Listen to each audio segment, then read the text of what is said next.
It's been a while since we've been to Chicago. Well, Chicago always beats you, so they probably. Hey, no need to dread. Where are we going with it? I just was looking at, you did damage to the Knicks, and they never forget. And then Spike Lee is always there. But you and Spike are good. We are very good. But it took a while. And look, even the Knicks team, all the players, I feel I'm good with. I respect. It's the fan base. It's the fans that have an issue. All right. I've been talking about Wembanyama today.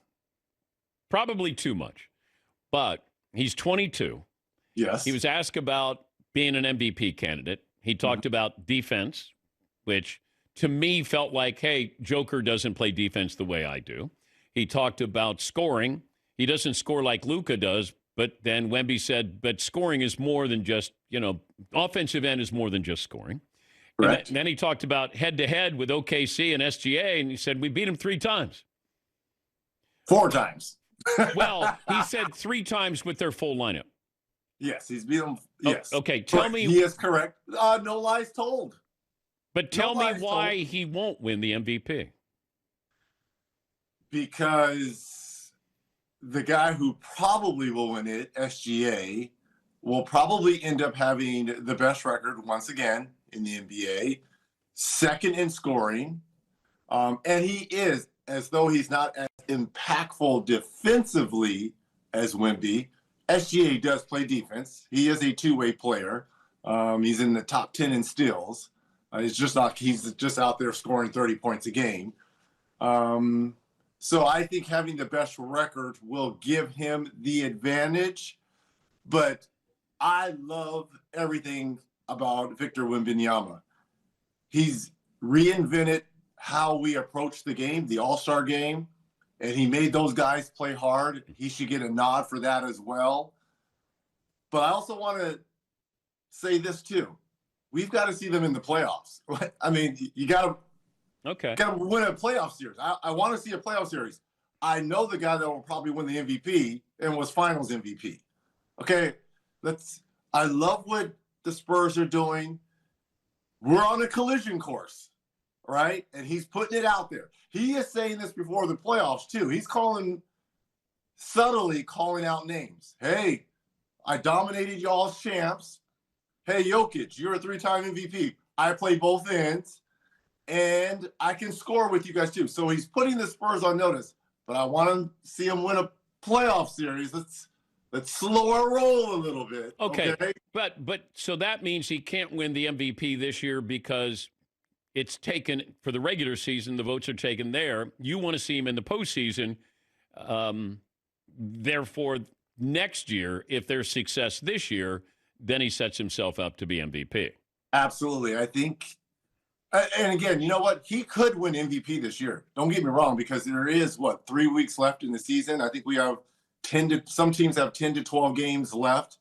And what the Spurs have done, everyone thought, especially the way the Thunder started the season, 24-1, that they were going to run away with the season. They've made the champs have to work. And think about all the injuries to OKC this year. And they are currently in a 12-game winning streak right now, but they've needed every one of those 12 wins. Why? Because the Spurs are breathing down their neck, only 3 games behind. So I give the Spurs so much credit of putting pressure on the champs. But having said all that, I got to see how this young team and how Wemby and how Castle and how Dylan Harper, I want to see these guys in a playoff series. They will steamroll in the first round. Now we have a collision course with the Lakers. Are you going with Luka and the experience with LeBron and AR and the Lakers and DeAndre Ayton, who's been to the finals before? Or, again, the Spurs, they steamrolled the Lakers this year as well. I want to see that second round matchup. And then if they're able to get by the Lakers and OKC handles their business on the other side of the bracket, then it's the matchup we have all been waiting for. Okay, but if the Spurs end up with the best record in the West, votes will already be in, I think. They will have to catch them by next week. Yeah. I think votes will be in because I have a feeling it will go down to the last game of the year if they catch them, right? Because they're 3 ahead with 10 to play. Yeah. I don't see OKC going in the tank with 10 games to go. So if they catch them, it would be like the last game of the year. I believe the votes for MVP and all the awards will be in. He's certainly going to win Defensive Player of the Year. You could almost make a case he won't, being Most Improved Player of the Year as well. And yes, he's in line to me. I mean, and you know what? We're not talking about Jokic too. I mean, he's averaging a triple-double as a center. And again, I know people will kind of want to look at him cross-eyed because of the no defense or whatever. The dude's averaging a triple-double as a center. Oh, Joker's in a different category. Okay. Yeah. All right. I just don't want people to. No, we take him for granted now. We are. And you know what? We're taking SGA a little bit for granted as well because the new kid on the block is showing us the 22-year-old. So, and you know what? I think a lot of these people that actually vote for the MVP, they could have, fatigue, SGA fatigue, Joker fatigue, and just, want to spice things up and go with Wemby. Let me preface this. I am 100% in Victor's camp. What he has done, he is a breath of fresh air. Thank you for saving the All-Star game and making guys play hard. I get it. But I want to see come playoff time too now. I like the talking now because he's calling people by names subtly, but he's calling people by names. What changed? I know the Lakers lost last night, but it felt like they figured something out. We've talked about LeBron's role in this, but and Luka getting like a late push for MVP as well. DeAndre Ayton, I think, recently came out and said, I kind of figured out what I'm supposed to be doing here. Green, roll, get big, hands ready, lob, dunk. How simple is that, DeAndre? Very good. Yeah. Yeah. And I think roles have been defined, starting with arguably the best player over the last, 23 years in LeBron James. He knew he was going to have to take a backseat and be the third option, which it sounds so weird to say because I don't think you can go back maybe to when he was 10. I doubt even when he was 10, he was the third option on an AAU team ever. And he's accepted that role. I mean, case in point last night, he didn't even score in the first half in that Detroit game. He ended up with 12 points. And I think he has accepted being the third fiddle behind Luka, behind AR. And again, we talked about this last week. I'm going to give he didn't play last night, but Marcus Smart and what he's done defensively on that team, he's been a huge anchor in terms of being able defensively to put the Lakers in a position where they are so competitive at that end of the floor and clean up a lot of mistakes sometimes that happen from other players. So I think roles have been defined. Guys are playing within their abilities. And I think that's why the Lakers have won 9 out of 10 games. Talking to Reggie Miller. He'll be on the call. It's the Cavaliers against Paolo Banchero and the Magic. Isn't there some trouble going on with Paolo Banchero and coaching staff there in Orlando? Well, look, there's been reports of him and head coach Jamal Mosley kind of having words with one another. And again, it's been a long season. Before this 5-game losing streak, they had won 7 games in a row. And I think there's been a lot of miscommunication defensively for Orlando because that was their calling card the last 2 years, if you think about it. They were so good defensively. And they go out and they make the huge trade for Desmond Bane to bring in some offensive punch because they needed shooting around Franz Wagner, again, who's been injured all season because of a bad ankle. Look, this team has been hurt.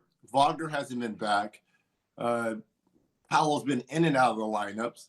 And they're battling right now. They're currently 8th, but they're only a game and a half out of being 5th. So, yeah, I think there's some miscommunication between head coach Jamal Mosley and Paolo, but this is a scary team if they can get things right, if they can get Franz Wagner back healthy and whole. Desmond Bane has been playing great as of late.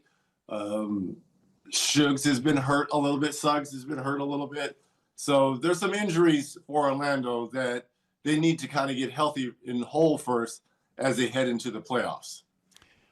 The freshmen in college basketball, you got 4 or 5 guys that feel like they're going right to the end, like maybe tank worthy.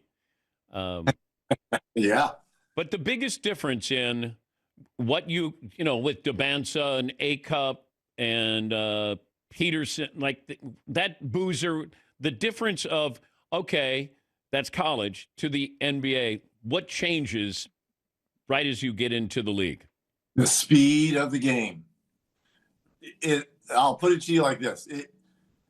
In college, you feel like it's a 400-meter race. You get out the gates kind of quick, and you have your moments, but it's a challenging race. In the NBA, it's a 200-meter, 100-meter race every single game. And in college basketball, you may be going against a 5-star, 1 or 2 5-star, 4-star players every game.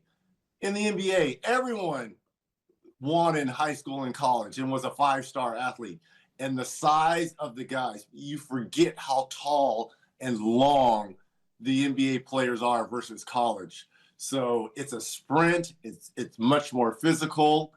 And to me, this draft class has all of that. Caleb Wilson from who didn't even play down the stretch for North Carolina, has the length and the size to be a great NBA prospect. You talked about AJ Peterson. From everything I've seen in Kansas and from his workouts, can score the basketball with the best of them. Darius Acuff, the guard from Arkansas. I would love to see him in an NBA type setting. So it's going to be an interesting draft, and where some of these teams, like my beloved Pacers, Sacramento, Brooklyn, Washington, like who gets that top pick? Utah. It's going to be interesting to see where some of these players fall. If you're Brooklyn, why wouldn't you bring in Mac McClung? Why not? I mean, like, nobody cares about the Nets. Nobody's going to the games. At least you get a guy who's torching the G League, and at least he's entertaining to watch. Not only entertaining, but what, a 3 or 4-time dunk champion? There's name recognition to that. And again, when you're playing in the shadow of the Knicks, why not have a guy with like, wait, isn't Matt McClung? Didn't he win the dunk? I remember some of those dunks. Hey, I mean, he can sell tickets for you. To me, I think it would be a no-brainer. You're in the tank anyways. You're losing every single game. Why not take a flyer and give this young kid an opportunity to get some NBA minutes? But is he that bad of a defensive player? Well, if you're scoring 42 in the G League, he must be doing something right? I don't understand that, okay, you're really bad at defense, but you're really good at offense. Well, there was a guy that Doc Rivers just cut, in Cam Thomas. I know. Who was instant offense. He was instant offense when he was with Brooklyn. Maybe they think it's the same type of project, but Cam had different issues, Cam Thomas. I don't know why you just wouldn't bring in Matt McClung and give him a shot and give him minutes. Who's the fastest guy you ever saw in the NBA? Oh, there's a host of them. Rocket Rod Foster, who I played with at UCLA, had a small stint in the NBA. Wow. Was